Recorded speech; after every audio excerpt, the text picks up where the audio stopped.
इसका सेवन करने से शरीर में ऊर्जा का संचार होता है, जिससे आप रात भर स्फूर्ति से भरपूर रहेंगे। ठंड के मौसम में भी यह इतना प्रभावी होता है कि शरीर से पसीना निकलने लगेगा और थकान का अनुभव नहीं होगा।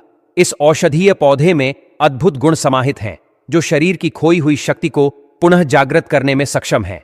प्राचीन आर्षि मुनियों ने इसे एक दिव्य औषधि के रूप में वर्णित किया है। कहा जाता है कि इसका सेवन करने वाला व्यक्ति पुनः युवा शक्ति प्राप्त कर सकता है और अद्वितीय पराक्रम का धनी बन जाता है। यदि यह दुर्लभ जड़ी बूटी आपको कहीं मिले तो इसे अवश्य ले आएं या अपने घर में उगाकर इसका नियमित रूप से उपयोग करें। खासकर इसे चाय के रूप में ग्रहण करना अत्यंत लाभकारी होता है, परंतु पहले इसके गुणों और सही प्रयोग विधि को अवश्य जान लें। आज मैं आपको एक ऐसे चमत्कारी पौधे के बारे में बताने जा रहा हूं जो संपूर्ण शरीर का कायाकल्प कर सकता है। इसका प्रभाव ऐसा है कि यह वृद्धावस्था को दूर कर शरीर को पुनः युवा बना देता है। इस पौधे की तुलना संजीवनी बूटी से भी अधिक शक्तिशाली औषधि के रूप में की गई है। आपको दुर्लभ और विलुप्त होती जड़ी बूटियों की जानकारी प्रदान करते हैं, ताकि यह अनमोल धरोहर हमारी संस्कृति और ज्ञान परंपरा से लुप्त न हो जाए।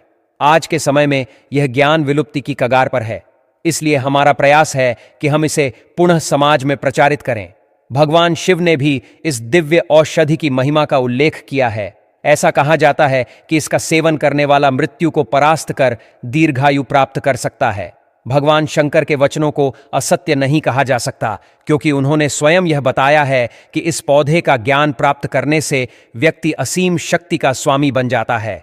एक बार माता पार्वती ने भगवान शिव से प्रश्न किया, हे स्वामी, आप सभी औषधीय पौधों और जड़ी बूटियों के झाता हैं, कृपया मुझे श्वेत पुनर्नवा कल्पा के दिव्य गुणों के बारे में बताइए।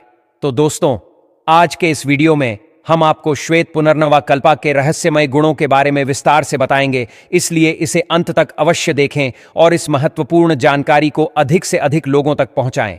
दोस्तों, इस पौधे का जब आप दिव्य प्रयोग सीख जाएंगे 100 पर मैं आप लोगों को गारंटी देता हूं दोस्तों, बुढ़ापे तक आपके बाल बांका नहीं कर पाएंगे और चीर यवन को प्राप्त करेंगे और आप अपने आयु को भी, अपने मृत्यु को जीत सकते हैं। भगवान शंकर ने काग चंडी स्वर कल्प तंत्र में वनस्पति विज्ञान में इसके बारे में माता पार्वती को कहे हैं।